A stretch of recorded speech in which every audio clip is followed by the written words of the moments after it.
Bonjour à toutes et à tous. J'ai le plaisir au nom du syndicat autonome Tout RATP de recevoir Yves Rouchot.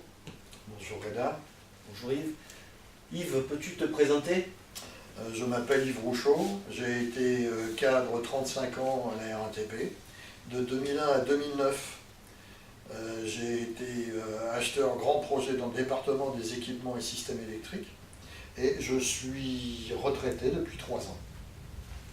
Donc cette vidéo a pour objet le harcèlement moral à la RATP, phénomène qui concerne tous les salariés de l'entreprise, de l'opérateur jusqu'au cadre supérieur, comme le démontrera ton témoignage. Je vais te laisser le soin de nous résumer La situation. Écoute, en tant qu'acheteur, j'ai dénoncé par 2 fois des irrégularités lors de processus d'attribution de marché.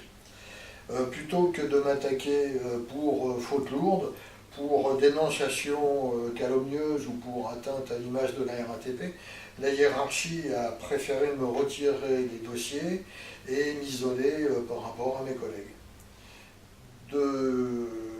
C'est pourquoi j'ai saisi le Conseil des prud'hommes en mai 2010, conseil qui me déboutera en juin 2012. Il ne reconnaîtra donc ni le harcèlement moral, ni la sanction abusive. Je fais appel aussitôt et 2 ans après, a lieu l'audience de la Cour d'appel et une conciliation est proposée mais n'aboutit pas. La décision du Conseil de la Cour d'appel interviendra en février 2015, le 12 février 2015, et là la RATP sera condamnée pour harcèlement moral à mon égard.